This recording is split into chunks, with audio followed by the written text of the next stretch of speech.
dream the dream. Yeah. Don't you think that's what virtual reality is heading towards or trying to express? I mean, I'm curious what your opinions about the impact of virtual reality will be on culture. Yeah, well, yes. Do you all know what virtual reality is? I don't. No. Virtual reality is a technology. Remember, you heard it here first. Virtual reality is a technology which is developing at lightning speed. And it basically involves a helmet and a glove. And you put on the helmet and you put on the glove and you throw a switch and you're in another reality, a virtual reality. And you can feel objects in this reality through your glove because the glove has sensors embedded into it which react to a complex computer program which tells the glove to bend as though it were gripping a ball. And then you feel a doorknob in the virtual reality and you open a door and walk through and so forth. And the people who are developing this have great hopes for it, clearly to make money, which it obviously will. But we here under this tree are sophisticated McLuhanists and understand that media always has a feedback loop into cultural self-image, and that we cannot put on a Dior gown without feeling like a party where that would be appropriate. And what virtual reality holds out the possibility of, that these people have clearly grasped, is we are going to be able to show each other our fantasies. Of course, yes, all the trivial ones first, but then everything else, you know. And here is a tremendous dimension in which art can function. Imagine if we each could show each other our dreams. What an enriching thing that would be for design. In other words, for the topological manifold of visible culture, because we see all these things in our dreams. But I think that this is only a trivial aspect of what virtual reality will make possible, because the people who are associated with it are no strangers, I think, to psychedelic perspectives. One of the strange things that happens in the DMT intoxication is this language which is seen, not heard. These elf-like creatures in this other dimension have a syntactical way of communicating which is visible. They don't communicate with sound, they communicate with light, which condenses into these crystalline, toy-like, semi-organic, self-transforming, highly colored things. Those are syntactical structures of some sort. They mean something. Well, you've heard me talk about the communication systems of octopi, that octopi have this very highly evolved nervous system, and all over the surface of their skin there are what are called chromatophores, specialized cells which can change color. And octopi, when they wish to communicate, they have traveling bars, blushes, dots, stripes, all this stuff flowing over the surface of their skin. Well, notice that they become their syntactical intent.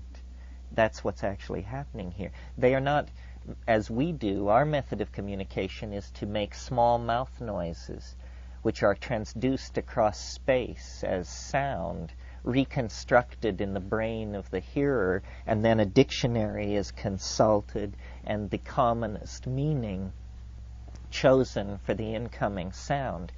As ways of conveying information go, this is what you call a very low-grade signal. It's a miserable way to transfer data.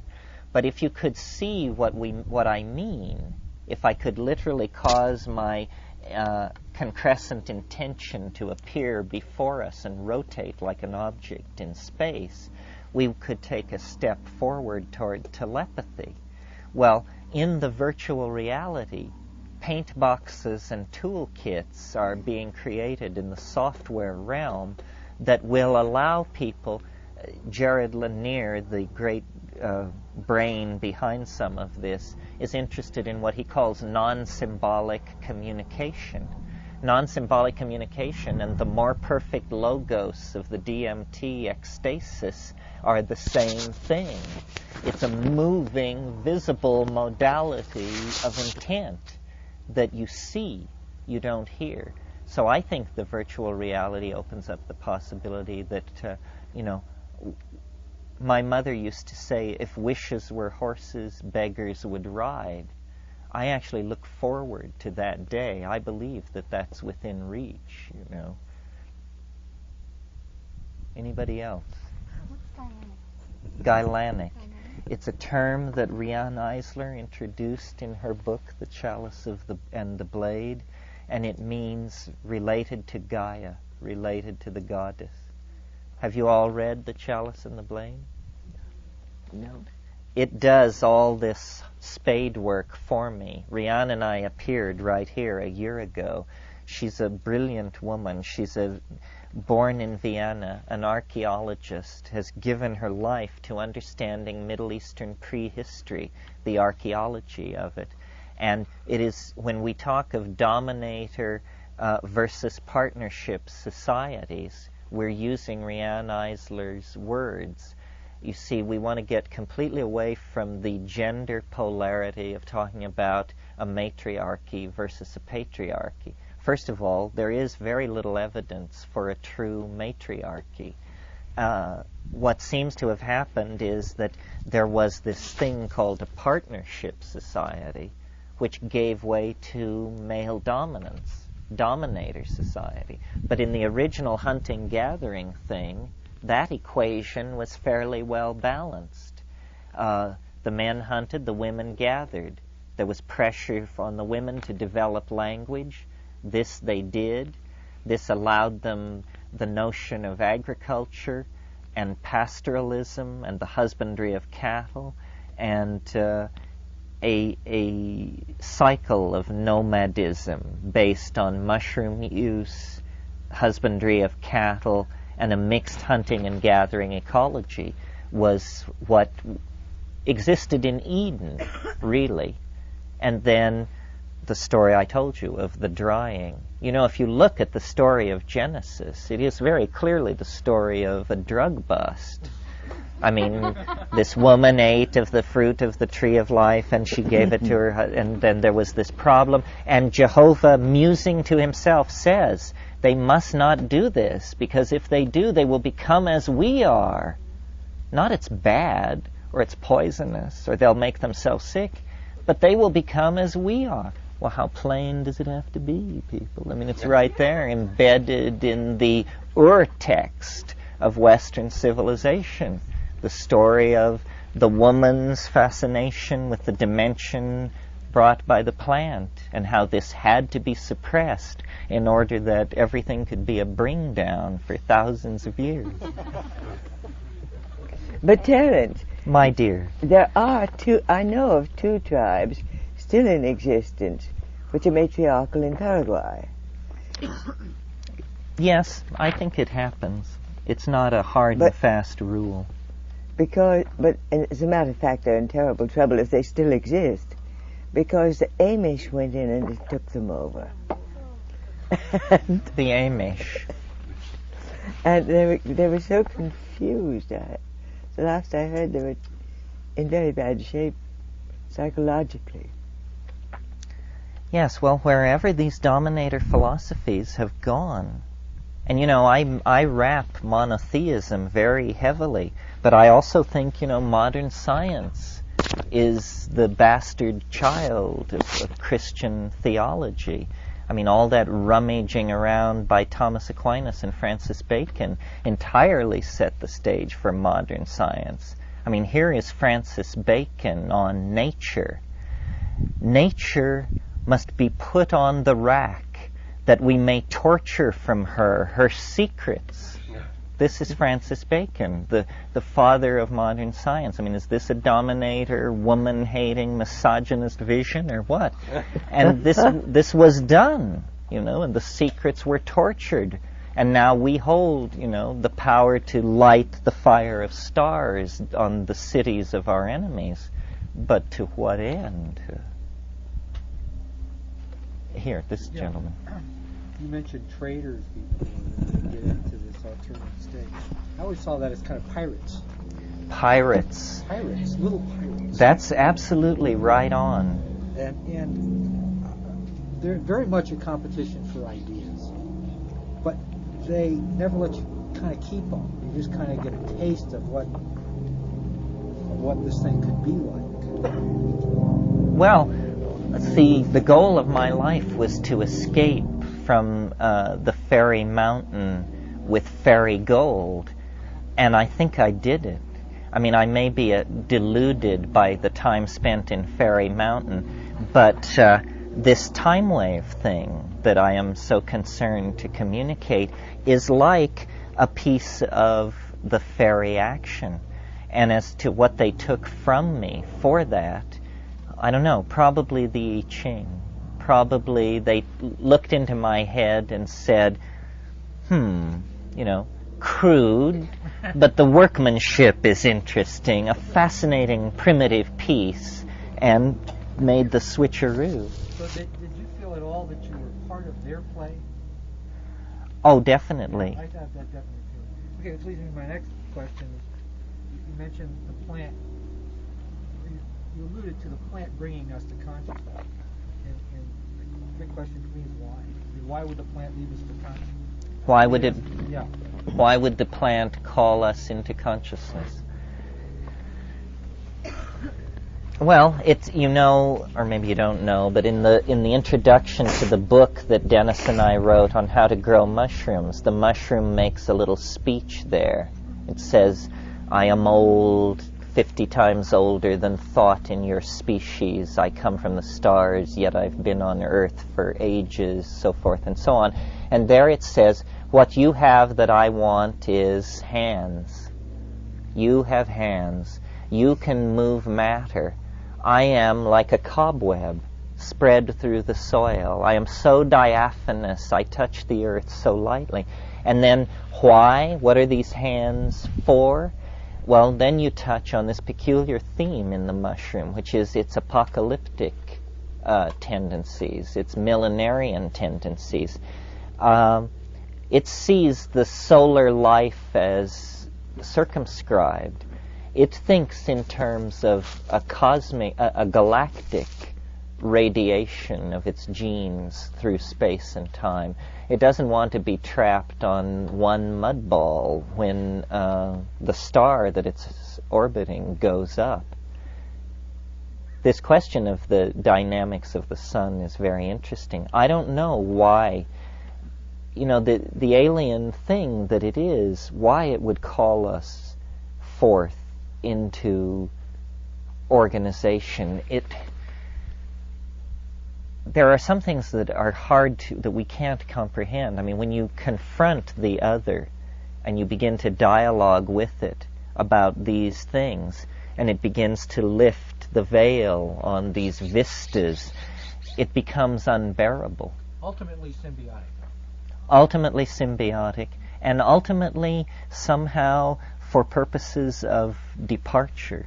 Right. The theme of departure, whether it's to another continuum, that a doorway will open and we'll go, or down into the crystalline substructure of the planet, or into the wind.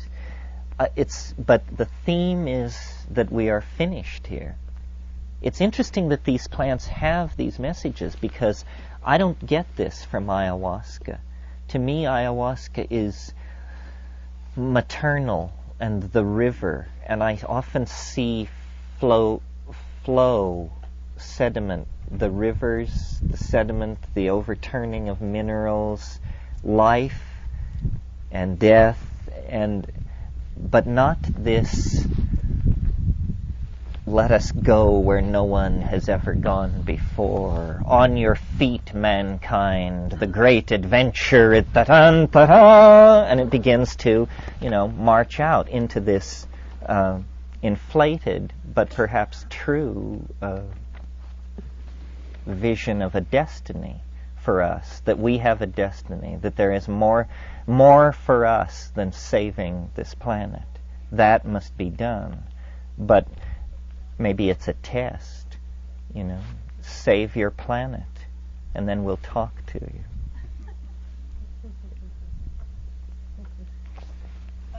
I don't suppose you have on your agenda a debate with the drug czar? Actually, within the last 3 hours, the very possibility was raised, showing that we all resonate together. I suggested to Joan and to Gigi that the drug czar be invited here, and that I believe you should meet with your enemies. I love this idea. If any of you have read Encounters with the Archdruid by John McPhee, it's about David Brower, the great conservationist, who was such a radical conservationist that the Sierra Club threw him out. They just couldn't take this guy. And he went down the Grand Canyon with the head of the Bureau of Reclamation, who built Glen Canyon Dam. And they hated each other. They had sworn death practically on each other. And they went down the Grand Canyon together, and each night at the campfire they would set a bottle of scotch between them and work on it and rave.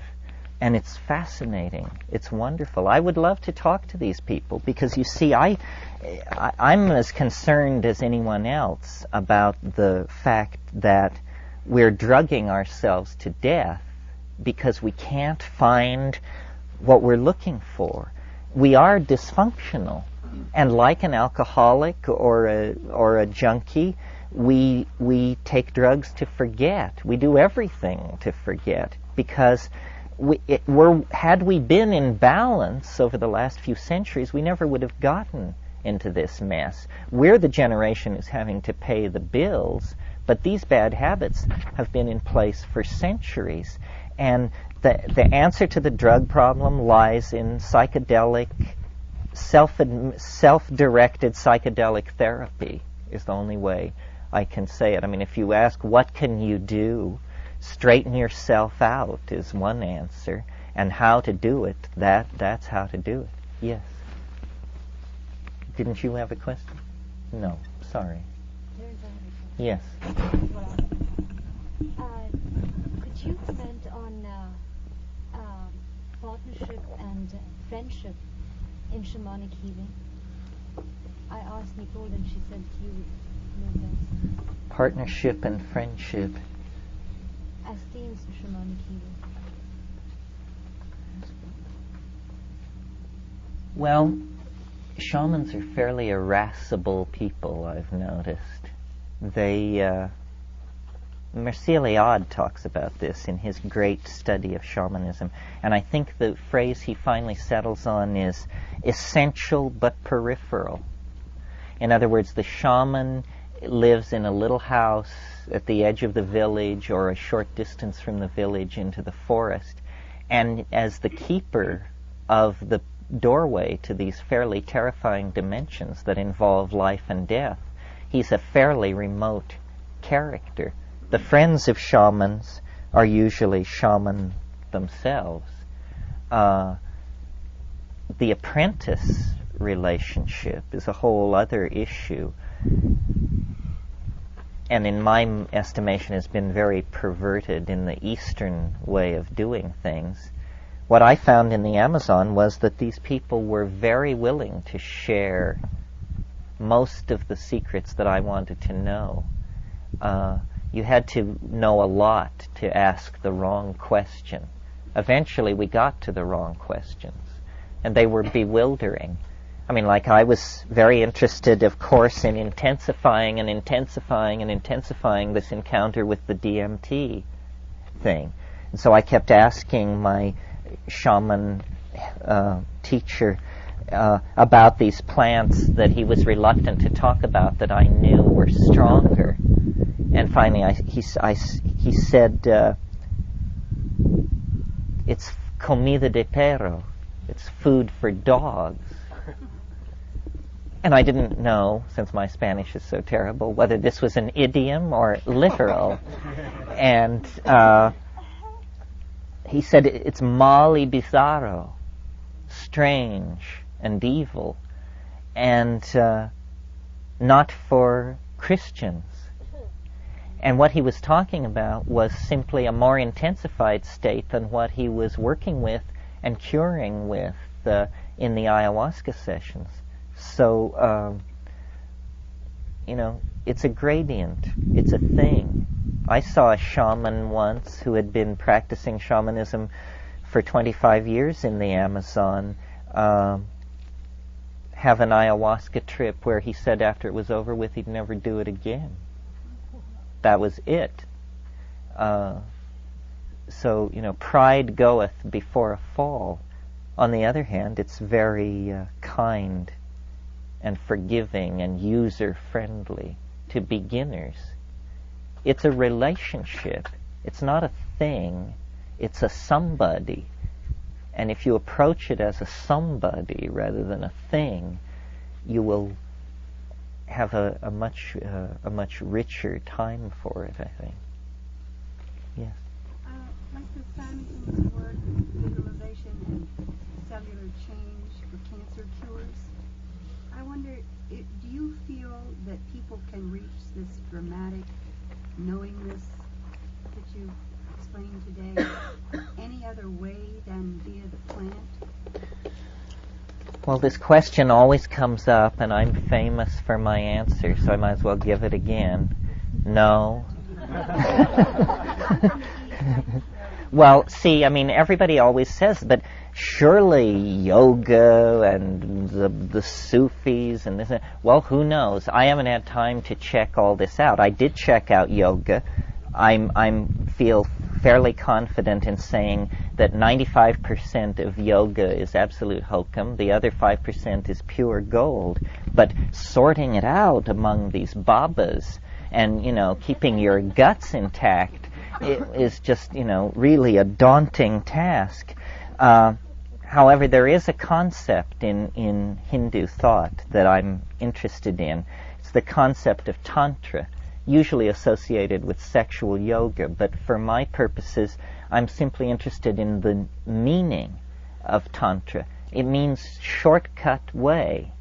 It takes the notion that in a single lifetime, you can attain some kind of tremendous reconstruction of your internal horizon of transcendence, a way of saying enlightened without saying it, in a single lifetime.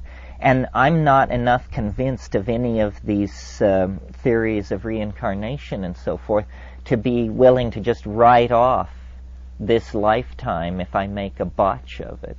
So I'm not only interested in ways that work, but ways which work quickly. And nothing can come close to this psychedelic thing. This is it. Imagine getting to a place with your spiritual quest where the problem is to hold it down. Well, everybody who takes psychedelics reaches that place. A way that I've gotten this into a formula for myself is to say, once you come upon this psychedelic issue, you are no longer involved in the process of seeking any spiritual answer. You are now confronted with facing the answer. You wanted a tool for spiritual transcendence? Here is a spiritual tool transcendence, the likes of which you can barely wrap your mind around. If there are other ways to do this, I can't conceive of it. Perhaps ordeals and things that are tremendously stressful. Anytime you make somebody think they're going to die and then they snatch life from the jaws of death, that's a shedding of crap. But it's no fun, right? And yet, in the privacy of your own home with 5 grams of mushrooms, you join Magellan and Lindbergh and Amelia Earhart. You're out there. That's the real frontier. There's no safety in that zone. It's authentic exploration of reality. Yeah. Thank you. Unique that you feel Alice You has must be brought to the very psychedelic sorry. experience. that Very sensitive to is people. not there without it? Thank you, Lola.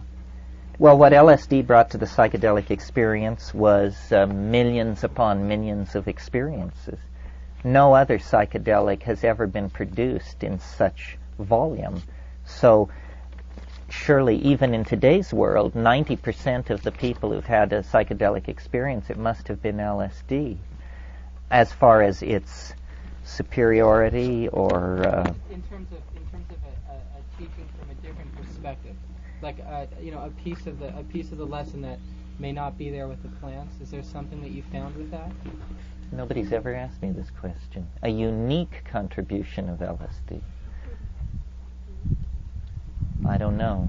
I'm not the greatest of enthusiasts for it. I thank God for it. I mean, it created me and my friends and my worldview. I can't really think of anything it does that something else doesn't do. The way I ended up using LSD was as a magnifying glass to inspect other psychedelics.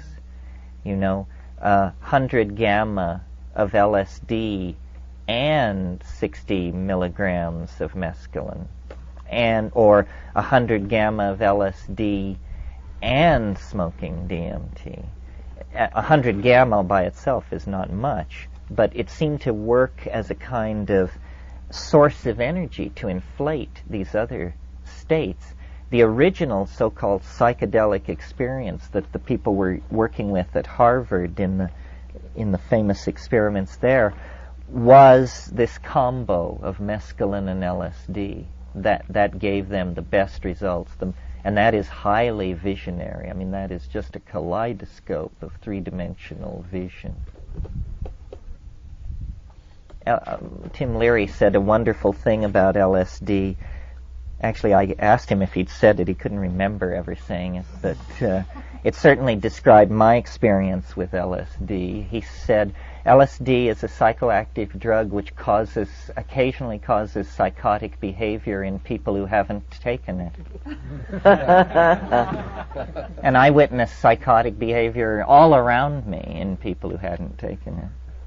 And one thing with mushrooms, LSD and mushrooms, what sort of a... I never did that. Just curious. Scratch my back and you'll discover a hard-bitten conservative. Yeah, somebody else. I was wondering, in terms of the ayahuasca, do you have any... You mentioned some of the places, the conditions you might want to take it under, but obtaining it and or any safeguards in terms of who you would obtain it from, and you mentioned that it really varies in terms of the dosage, in terms of who makes it. Yeah, it's a real problem. You're going to have to deal with other people and their motives and motivations.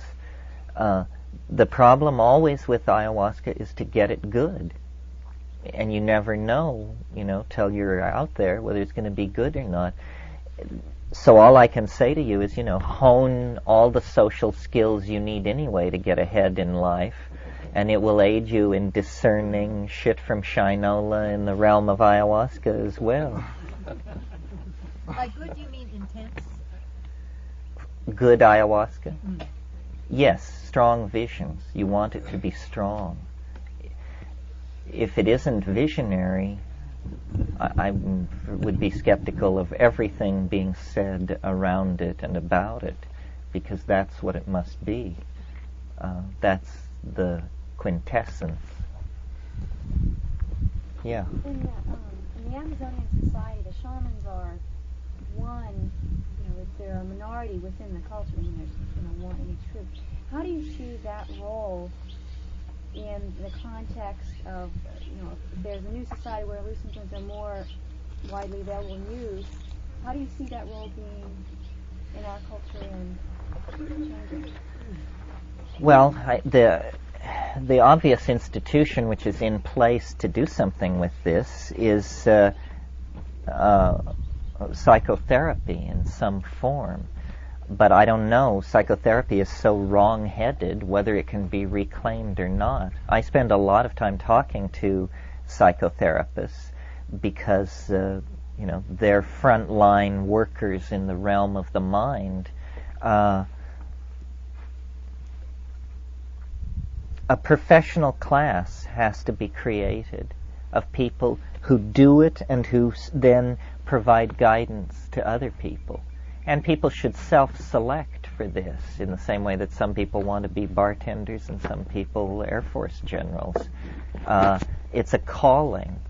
And in the traditional societies that Nicole and I were involved with in South America, there's always elder shamans who are able to pass this stuff down. Now our problem is we have to make it up. We have to create or amalgamate or bring together from many sources a coherent shamanism. I think we're doing this, but we're bootstrapping it. It's slow. It isn't easy. As far as the legality of all this, I think people should be free to do what they want with their minds. It seems to me it's already covered in the life, liberty, and pursuit of happiness clause of the Bill of Rights. Pursuit of happiness. If that does, Hamilton wanted it to say right to own property. And they said, no, that'll make all kinds of problems. I said, well, how about the pursuit of happiness? Okay, well, that legitimizes this intent. My position on this psychedelic thing, the reason I'm involved in it is because, politically speaking, it seems to me it lies on a direct line of development from the signing of the Magna Carta, the freeing of slaves, the emancipation of women, the emancipation of gays. In other words, this deciding that people can take any drug they damn well please is part of the task of creating a sane and rational society that places the values of the individual first. Once we get through this drug war crap that we're having to put up with, and all drugs are freely legal and very few people take them, and it's all settled down, people will look back and say of us, as we say of people who kept slaves on their plantations, what a bunch of barbarians. Can you imagine in the 20th century a president of the United States stood up before his nation and advocated pissing in bottles by the citizenry in order to determine who was taking what drugs? It's no weirder than, they hung a pig for murder in Amsterdam in 1544. It'll be told like that. Anecdotes about the quaint medieval practices of the benighted past. Isn't that right, Nicole? Yes. But there's one aspect of shamanism we haven't touched, and that is the ordeal preparation. Why don't you mention a lot of that? Well, I think it's one thing that deters a lot of people from becoming shamans. I think you're right. Because it's pretty routine that they must go through very severe ordeals of denial, the average one goes into the jungle alone in some quite remote area and lives for 6 months, a year, up to the longest one I've heard of was 19 months. They almost starve to death. They allow themselves an extremely limited diet, and they have no contact with friends at all.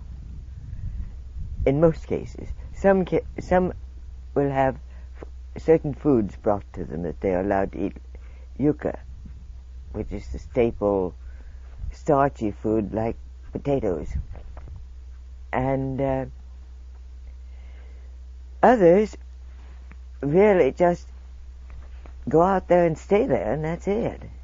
And they eat what they can kill with their hands and what they can catch in the rivers, and they come back in very bad shape. They don't wait till they're incapacitated, but the ones who stay the longest come back in very emaciated, very weakened.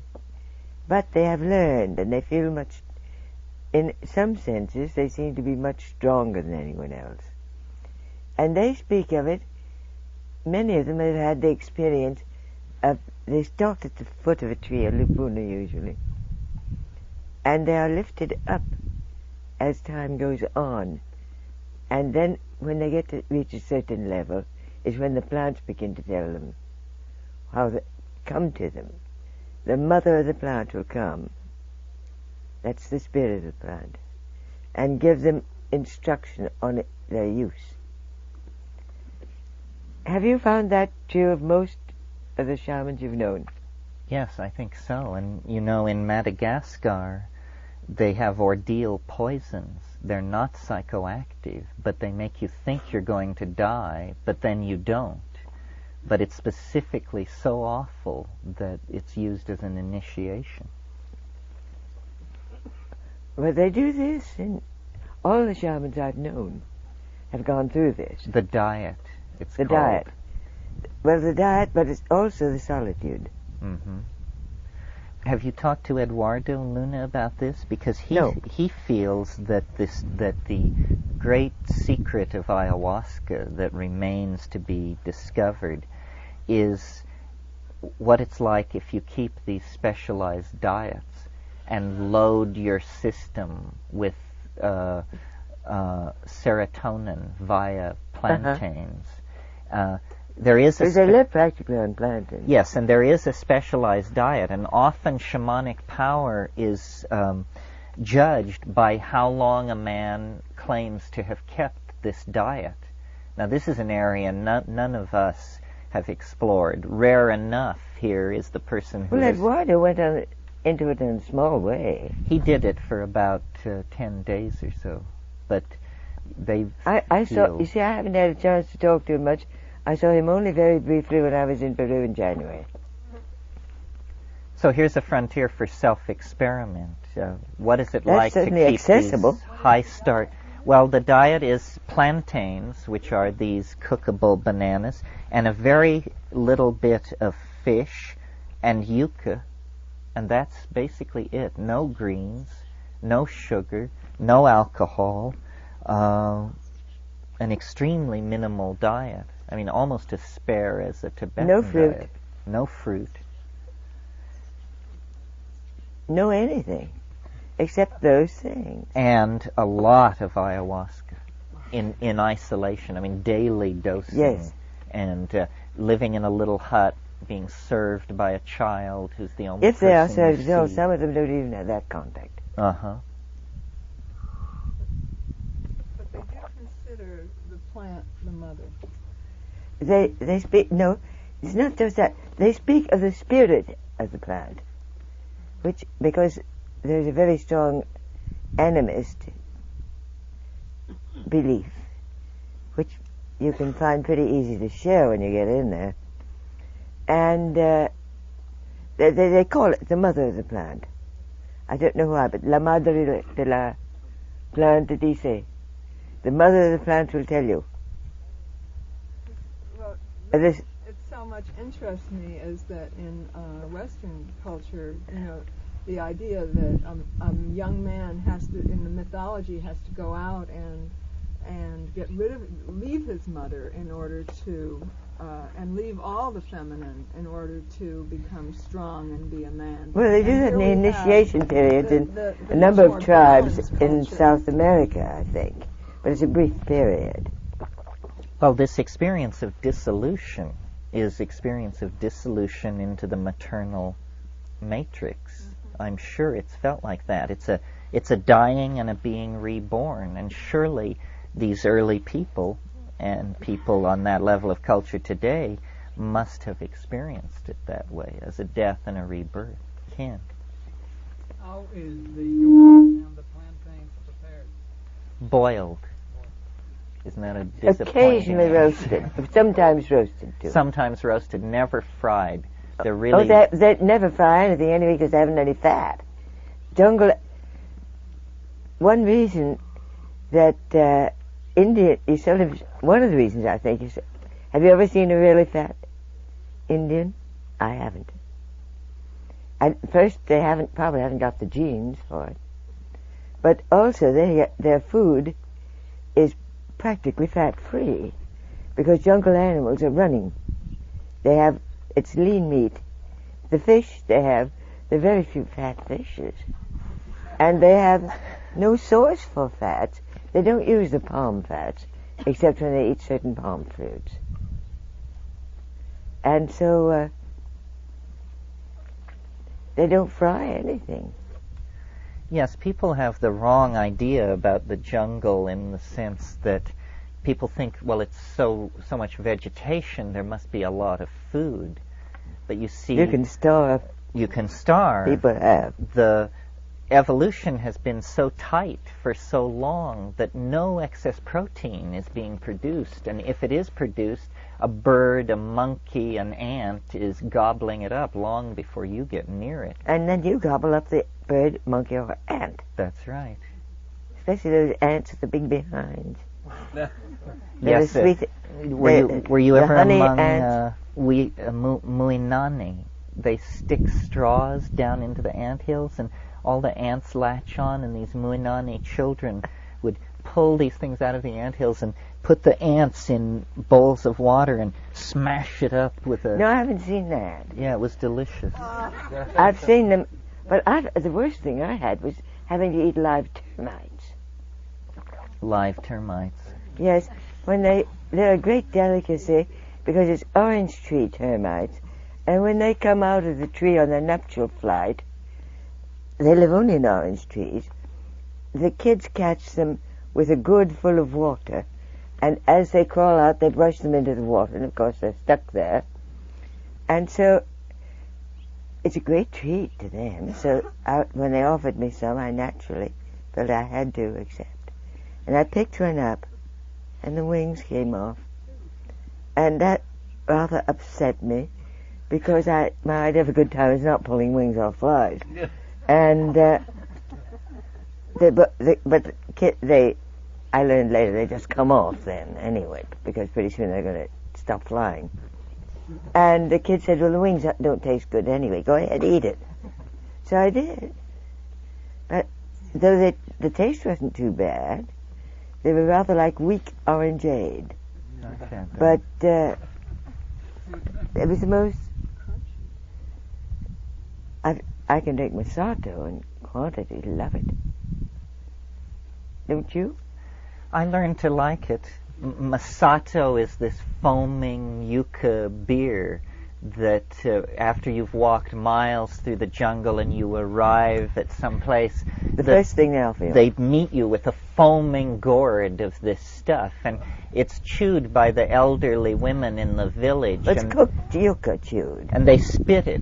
The mouth enzymes, the sugars work on it, and then it's fermented. And if you really want to gain their confidence, you knock back a huge gourd of this stuff and then call for more. Yes. And you have them. Actually, if you can eat yogurt, it tastes quite good.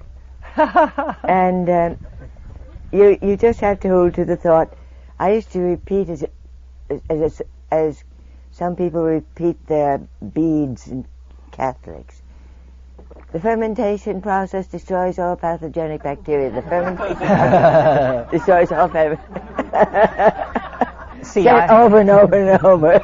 I didn't know that, so my mantra was, it is good to challenge the immune system. It is good to challenge the immune system. Did you ever see, Nicole, the people around La Chirera, the Witoto there, had this really unnerving habit. There are these large metallic wood borers, buprestid beetles, about this long, very brightly colored. I don't know those beetles. They make a very loud noise, and you would be talking to one of these Witoto, and one of these things would fly into the scene and slap against the tree trunk, and they would, without breaking stride, reach out, grab this thing, wrench the soft parts out of.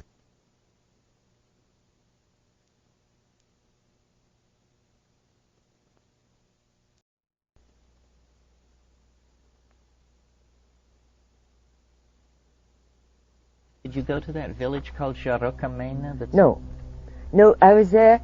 I was tied down by this sick Indian who'd been bitten by a snake. Oh, that's right. I remember. And I couldn't. And then I was only there a few days because I had been waiting for weeks for a chance to get off that bloody Putumayo River.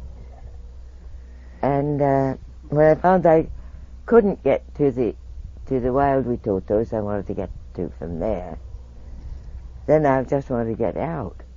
I understand. Because I was a little tired of the flies. Well, actually, La Chorrera was not bad. No, it's on and the nuns were Monte dark. and is... You know, the Mother Superior had quite a history.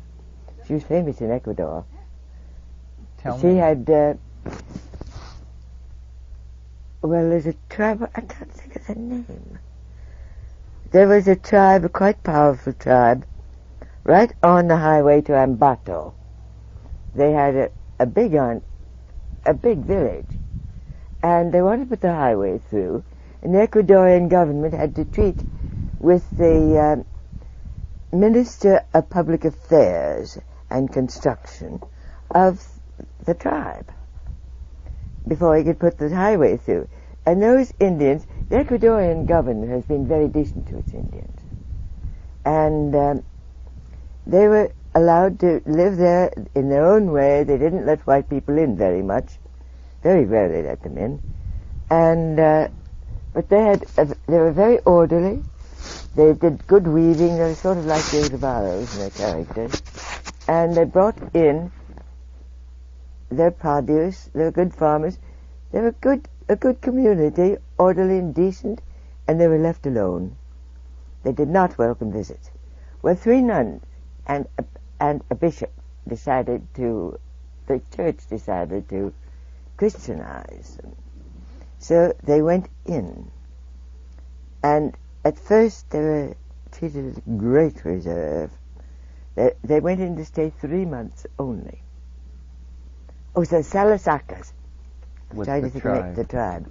So the Salasakas they were not a murderous tribe, they were not a killer tribe, but they were very reserved and very strong, and they had been, when people came in, they would simply pick them up and throw them out. Well, they didn't do that with the bishop and the nuns, so nothing was heard from them. And then they came out and returned, because they said they were going to stay 3 months. In the meantime, the nuns had been taking care of the sick. They made a sort of hospital. They taught new ways of weaving and a lot of useful things.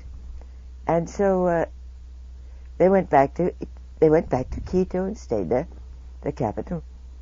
And after a couple of weeks, a delegation of Salasakas came, and they called on the Minister of the Interior, who was the only one they'd ever heard about, and they like the Secretary of the Interior, and they said to him, "We want to buy the nuns. We will give you so much." And he said, well, he couldn't sell them the nuns. You couldn't buy a nun. They thought he was trying to put up the price. So they kept offering more and more, and they were very prosperous people. And finally, they finally got it explained to them. Then they went to the president, who at that time was Gallo Plaza, who was very amiable, very interested in Indians, and very decent guy. And he finally explained to them that if they went to the papal nuncio, or whoever was the head of the Catholic outfit there, I guess an archbishop, they might be able to arrange. They couldn't buy them, but they would come. And so they did it. And she was the nun, the Mother Superior at La Chorrera, was the one who led the nuns in first. She was in charge of the first 3. I wonder if it was the same nun that was there when I was there, because she was very a presence for sure. I remember that. A quiet, charming woman who had probably been quite beautiful in her youth. Yes, if any of you are interested in the lower Putumayo, or the history of the rubber boom, or the real deep psychology of this area that we talk about, this book by Michael Tausig called Shamanism, Colonialism, and the Wild Man is I don't know absolute. that. It's an eye-opener. I mean, this guy is not particularly one of us in the sense that he was a Marxist, a labor organizer. His tack was not What was spiritual. he doing there? He went to Colombia as a labor organizer and did that for years before he got interested in yahe, as they call ayahuasca in Colombia.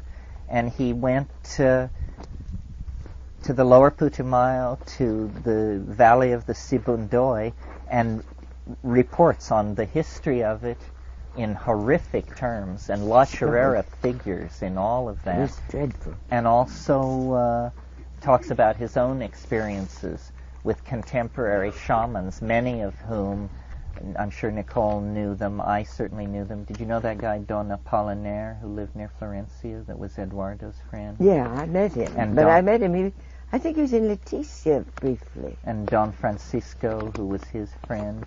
Anyway, legendary guys. What was the name again? The name of the book is Shamanism, Colonialism, and the Wild Man by Michael Tausig. Colonial. It's University of Chicago Press, and just eye-opening book, needs to be read, will not be read by many people, but quite a masterpiece, I thought. Taussig. Other questions or issues? Yeah. For Nicole, do you think a delegation would be willing to come to Washington from any of those tribes to speak for not being defoliated in a drug war? I am sorry to say that most of them have been absorbed into the drug culture, into the drug vending. They've been quite corrupted. In the first place, to them, coca has been something you grow. And when they grow it for the cocaneros. Well, why not? Because they've always grown it. And then after they get a lot of money, which is very bad for them, and they lose all sense of responsibility. They become drunks very easily. It's a strange thing. The American Indian, too, takes to alcohol. You see, in their native setting, in their original culture, one of the strange things about South American indigenous people was that there were no alcoholics and no drug addicts. At least in most of South America. It's simply unknown, and most anthropologists will tell you this. And I was asked to attend a meeting of, what was it, the something or other, it was years ago, some psychiatric organization. They wanted to know, they called me and said, we want you to tell us how the Indians handled alcoholism and drug abuse. And I said, they don't handle it at all because they haven't got it. And then they said, you've got to come, now you've got to come. Well, the answer did not please them at all, because the answer is discipline. And that was not particularly fashionable with the psychiatric outfit. And you see, what happens is if a man, for drug abuse, you have too much respect for the ayahuasca or whatever they're using. For the mother of the plant will get even with you if you treat it disrespectfully. And anyway, it doesn't do any harm to use it. As for alcohol, they drink a certain amount of masata, which is alcoholic, mildly, every day, first thing in the morning. It's part of their food. They drink about the same amount that the average French family would drink of wine, and in much the same sense, much the same purpose. And so, if a man, nobody is exempt from a great deal of hard physical labor. The hunting is hard. The house building, everybody must participate in. Doesn't matter if you're the chief, the witch doctor, whatever. you do it. You work with the rest of them. And if a man's loaded, well, he's not going to show up for work. He's not, or if he does, he's going to be pretty sloppy at it. And also, you may be at war with the tribe next door. You can't afford to have drunks wandering around. And so, if on a very few rare occasions someone has done too much drinking habitually, the first thing they'll do is the older men of the tribe, because the political structure is very weak in the Peruvian tribes at least, we'll get together and they will call him on the carpet and say, you don't do this anymore. You're going to work, you're not doing your work properly. No more masato. Stop it. And he will stop. Or if he doesn't, then the next step is everybody laughs at him and points. And that, what will people say, is terribly important when you have no possessions to make you proud. You have only what you are. And the respect of your fellow men is perhaps the most valuable thing you can have. So that hurts badly, but if he really doesn't straighten himself out, then there's another meeting and they say, get out. And he is forced to leave the tribe under pain of death. He has to go off and live alone in the jungle by himself, and he will certainly die. Something will eat him, because one man alone cannot survive very well. So they don't have alcoholics. And that is one of the very few things that people don't seem to know yet. Do they still not have alcoholics now with the It is quite different now. Now that, in the first place, they didn't have spirits. They didn't have aguardiente, which is a native rum of very horrible, usually pretty awful stuff. Distilled cane juice. And now, especially with the availability of more money, you are finding real drunks amongst the tribes, because the tribes are growing the coca. They get very big pay for it, and they lose interest in the fact that they have become sort of outcasts to a lot of other tribes, and that a lot of them turn into drunks. Too bad. What is it? Are you saying, is it true that the same people that used psychedelics at one time are now? Yes. But in the when you talked about the experiments with LSD, how it helped with people that were into... Well, I don't think ayahuasca works quite like LSD. It's not so easily available and so forth. Right, although there were amazing instant cures on ayahuasca. I mean, sometimes they had to do with psychiatric insight. I mean, I remember one night this woman came to the meeting. She was beautiful, and she had this voice. I mean, it was a supernatural voice. It was just hard to believe. Her name was Slinga, and she had a stomach problem. And we got out into the trip, and she was complaining about her stomach problem, and Don Fidel listened to all this, and finally he said, you're having an affair with a man, and your husband doesn't know.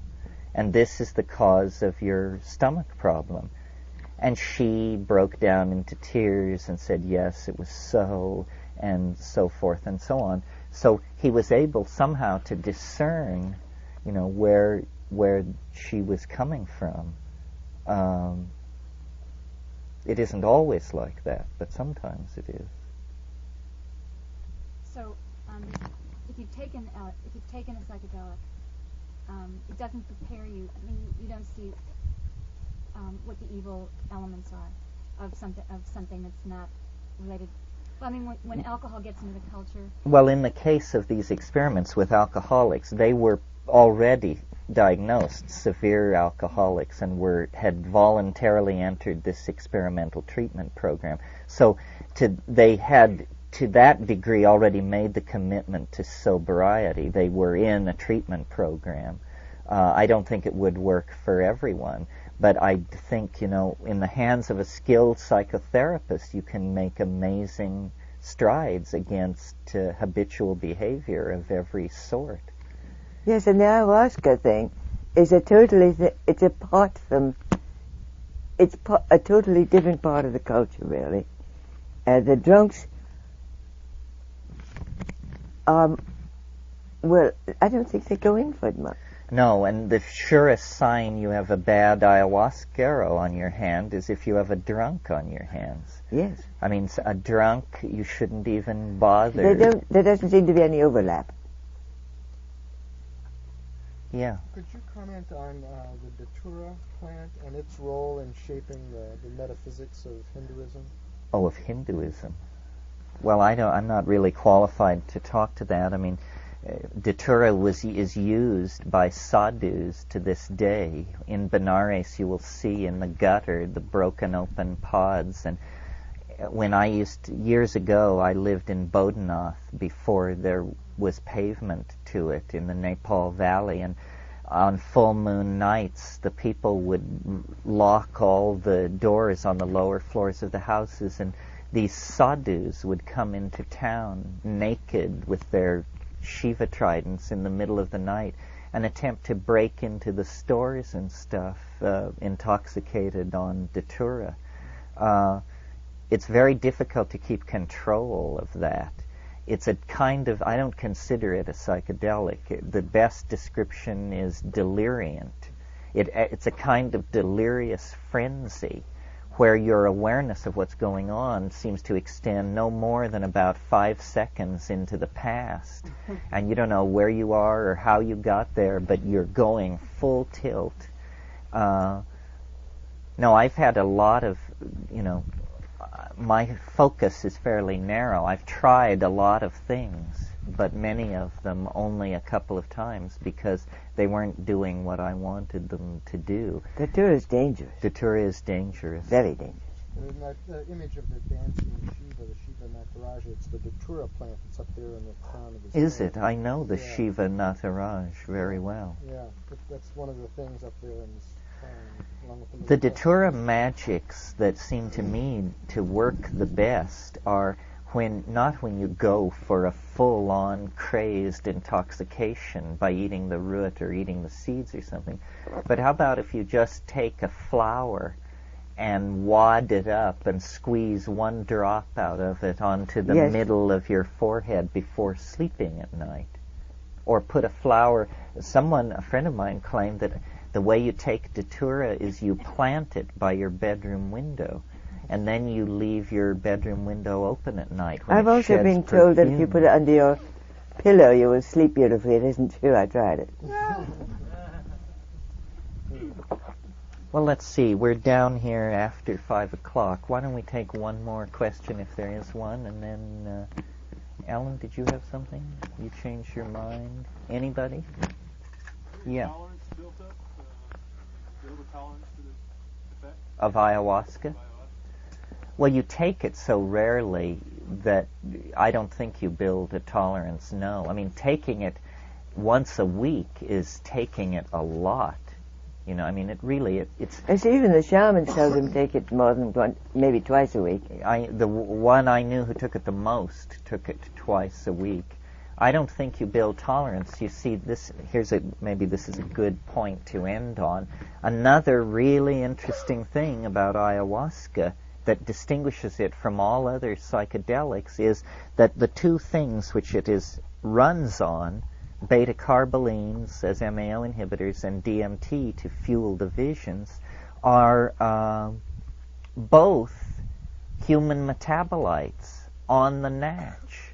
You have both in your brain all the time anyway. Granted, not in such radical concentrations, but nevertheless, they're there. So consequently, the brain is very well able to deactivate and turn ayahuasca in the brain into harmless byproducts. So it's a very mild thing in that sense. It's the only strong plant hallucinogen I know where you can actually say you feel better the day after you took it than if you hadn't taken it. Because, you know, most of these things, there's an energy debt and a depletion. But this is not true with ayahuasca. It actually carries you up to a higher energy level and leaves you there forever, as far as anybody can figure out. And this is quite amazing. And if you ratchet yourself slowly, you enter into, I think, this place that these dieters are probing.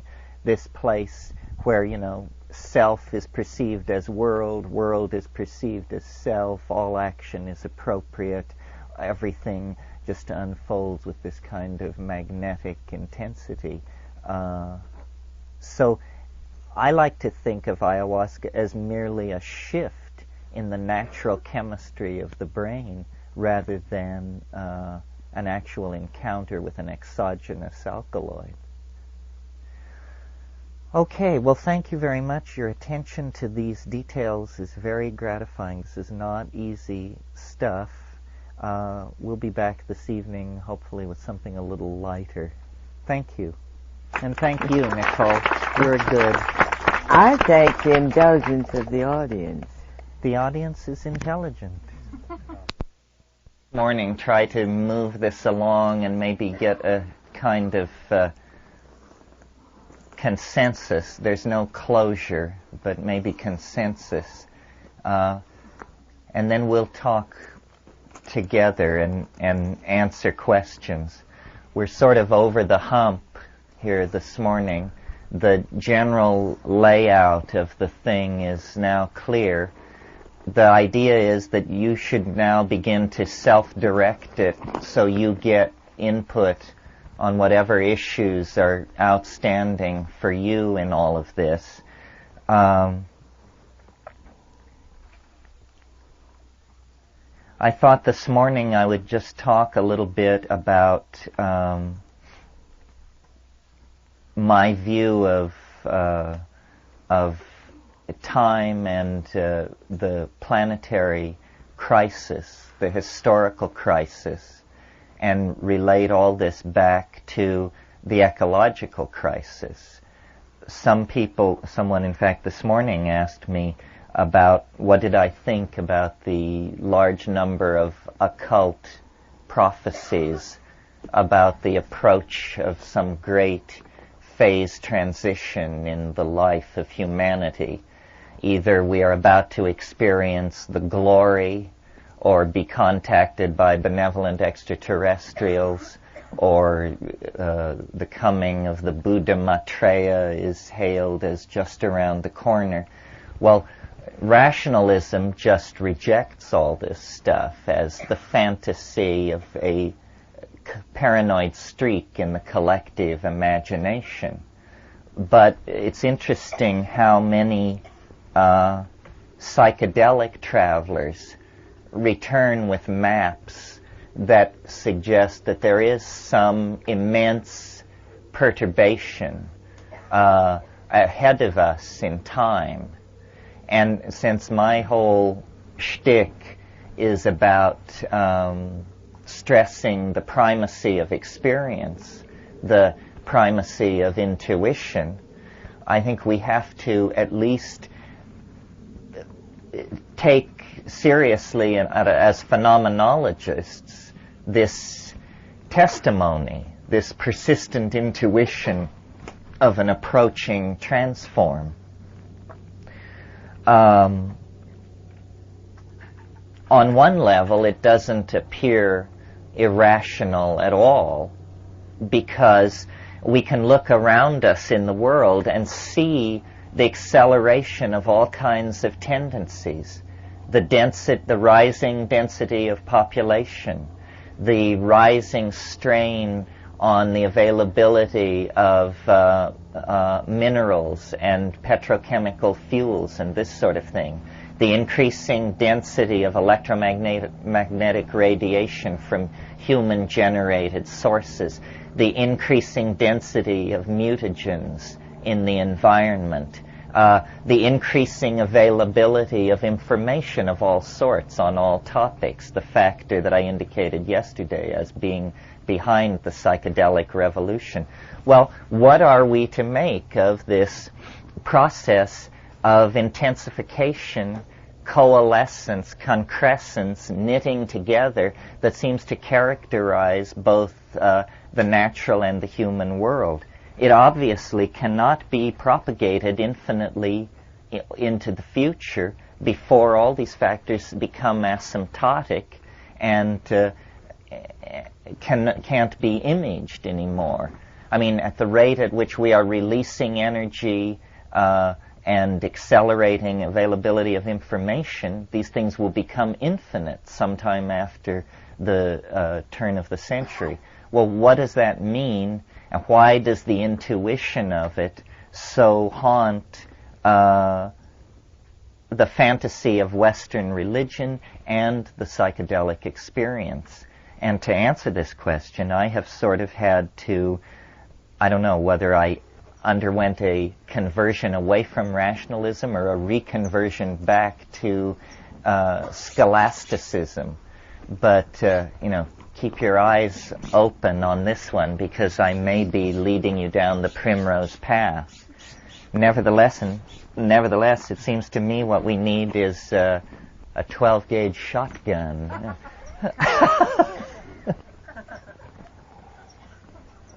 No, I'm kidding. My friend Ralph Abraham is a proponent of this school of mathematics called chaotic attractors or dynamics.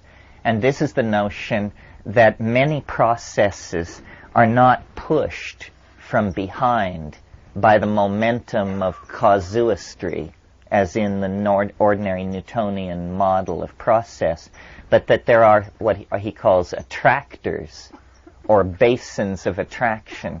And these are things which lead processes forward. For instance, a somewhat trivial example would be if we had a large bowl and a marble, and every time we released the marble up near the rim of the bowl, we would notice that it unfailingly rolled to the bottom of the bowl and located itself somewhere near the center of the bottom of the bowl. We could say that the bottom of the bowl acts as a basin of attraction for the marble. In other words, the marble finds its most, that its energy state is most at equilibrium when it locates itself in the trough of the bowl. So there is a way of analyzing processes to see them as though they were led rather than pushed. And I think it's fruitful to see human history this way. You see, what we deny as a culture of materialist, positivist reductionists, is the presence of spirit in the world, in ourselves, or in nature. And so Western science is very concerned to deny what is called telos. Telos is a Greek term for purpose. Purpose. The same idea as the attractor that I was trying. If you have a target, if you're driving a car toward a goal, the goal is your telos. It decides how you will steer the car. Well, it has been for the past 150 years extremely fashionable in sociology and biology, because of Darwin, to deny telos in nature, to say that, any apparent order in nature is made up of the disorder of random mutation meeting the disorder of natural selective processes, and these two streams of converging disorder create a kind of apparent or virtual order, which is an illusion. This is the orthodox theory. And when you take this Darwinism and put it into historical theory of human processes in time, you get the modern position in academic philosophy about history, which is that it is, and the official phrase is, trendlessly fluctuating. That's what we're asked to believe we are embedded in, a 10,000-year-old process of trendless fluctuation. In mathematics, this is called a random walk. It means you just go over here a few steps, and then you go this way, and then you go back. You're like a drunk, lurching around in this phase space. And this is the highest vision of human purpose that the reductionist vision can offer. Well, what the intuition of religion is, especially Western religion, and I wouldn't even bother to mention it, except that it also is the strong intuition of a lot of psychedelic experience, that there is some kind of attractor in the historical phase space. There is something which is drawing everything toward it. It's like a higher dimensional entity that casts an enormous shadow over the human landscape, so that, at sitting around campfires 50,000 years ago, people felt this vague tug toward organization, order, cognitive activity, epigenetic activity. Epigenetic activity means coding stuff not in your genes, but in dance, gesture, ritual, and ultimately in clay and on paper and in electronic storage methods. This proliferation of complexity is a response to and an anticipation of this transcendental object at the end of historical process. You see, if it weren't for our presence on this planet, even modern science at its present primitive state could give a fairly good accounting of what's going on, that out of complex polymers arose super complex polymers which were self-replicating, and that was life, and then you have an animal population. But the fly in the ointment of this rational model of reality is ourselves. We are clearly imbued with a higher dimension, which we call spirit, in a way that ordinary matter, when imbued with a higher dimension, is called life. In other words, we represent a different ontological level in the career of organization, because we hope, we despair, we plan, we remember, and we misremember. We lie, we fabricate, we delude ourselves and other people. All of these things are uniquely human functions. Well, I think that shamanism, which is the focus of our concern here, is a kind of anticipating of the whole pattern. And that this is really the way to think about shamanism when thinking of it as a force that can steady and complete an individual human life. The shamans are not in history in the same way that we are. By having access to this higher dimension that they go to in their trance states and their states of intoxication, they gain a fractal overview on process, on life. I mean, after all, isn't that what we mean by wisdom? Wisdom is understanding how things really work, how they really work. Love affairs, the raising of children, the managing of corporations, the prosecution of wars. How do these things really work? Not the deluded and fumbling attempts of the proponents of this or that school, but a Taoistic insight into the actual appropriate dynamics of everything. Well, how do you gain that kind of an insight?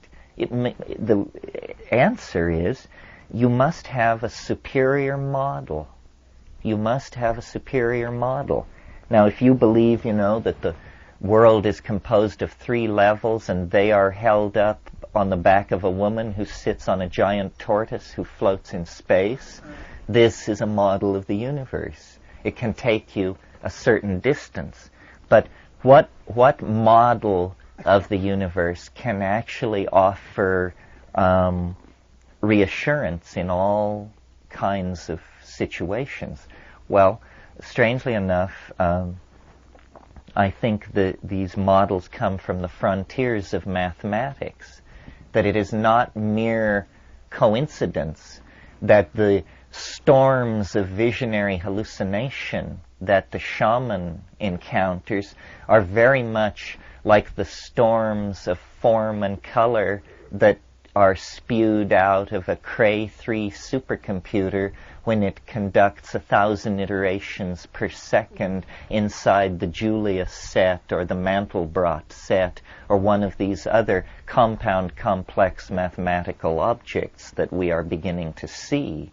You see, mathematics, up to this point, has been a computational science because mathematicians used pencils and blackboards and chalk to describe their objects, and consequently an excruciatingly difficult vocabulary kept most people from appreciating what mathematics was about.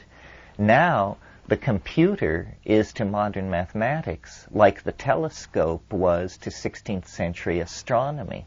The computer becomes a window into domains of hyper-complex computability that previously could barely even be conceived, but that now, at a rate of millions approaching billions of iterations per second, Ralph works on the MMPP machine, the multiple parallel processing machine at Goddard Space Flight Center. It does 800 megaflops per second.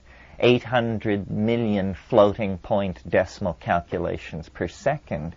Well, you can dream dreams with a machine like that, and strangely enough, at the edge of the super technology of the dominator culture at Goddard Space Flight Center with guys, high priests, standing around in white coats, when you get it up and running, what you see is what an ayahuasca shaman sees on a Saturday night in the Amazon.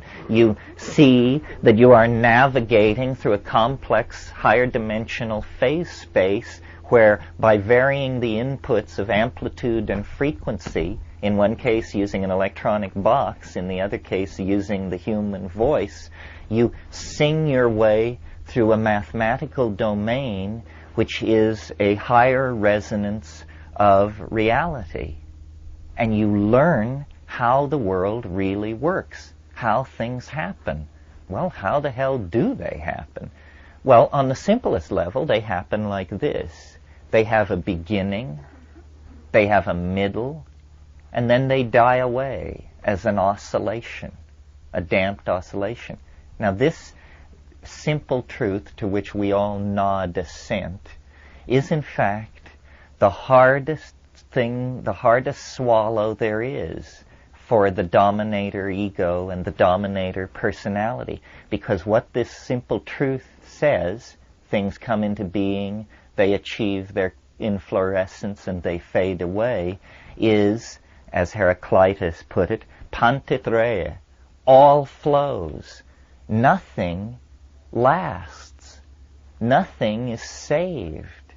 And this is, our glory and our agony. That, the people we love and the people we hate are swept away by time. Empires, dynasties, continents are swept away by time. And yet our search for security is cast in the dominator culture as a search for permanence. I want to buy a house. I'd like to get my trust fund functioning a little better. I'd like to pay off X, Y, and Z. A search for permanence. So what you do when you do that is you set yourself at war against the cosmos, which is a heroic stance if you're trying to produce Melvillian opera out of your life. Ahab says in Moby Dick, he's talking to his first mate Starbuck, who signifies Christian right reason, and he says, he's raving about going after the whale, and he says, we'll chase it over both sides of earth and round perdition's flame. And Starbuck says, to seek revenge on a dumb brute seems blasphemy. And he says, blasphemy, Starbuck? Speak not to me of blasphemy. I would strike out the sun if it insulted me. For could it do that, then could I do the other, since there is ever a sort of fair play. Well, this is locker room talk. The notion that there is fair play between a man and a nearby star is the finest expression of the dominator ego I can imagine. And of course, the story of Moby Dick can be read on many levels, but finally it is the story of the submersion of the male ego in the oceans of the unconscious, born to its destruction and transformation by an encounter with the maternal matrix in the form of the vagina dentata of the sperm whale and everything that it symbolized. So I don't think we want to go that way. I don't think we want to set ourselves up as the crusaders for permanence. But that means softening to the fact of the flow and of the impermanence. Nicole has made the point very eloquently that these people in the Amazon have nothing. The wonderful thing about the Amazon is that nothing lasts. Nothing is worth having. I mean, a book, forget it. Clothing, houses, everything is just swept away by the incessant recycling of material. So all that is permanent are values, personality, strength, honesty, decency, dignity. These are things which can be erected against the flow and have some hope of permanence. So I think shamanism is permission to transcend anxiety by accepting the transience of all form. And this is a truth of the universe that cannot be ignored. So once it is integrated, then it's as though resistance in the electrical circuits that surround your integration into the world begins to fall. You accept that the present moment is the richest apex of being, that on the downside back into the past, it shades off into memory and its vagaries. In the future, it shades off into a series of adumbrations and anticipations. I think that the shamans gain this tremendous authenticity that you feel in their presence, the good ones, because they have seen the end. They have a model of how process happens, and so they don't push and they don't clutch, and then energy flows through them. And our civilization has to learn this. I think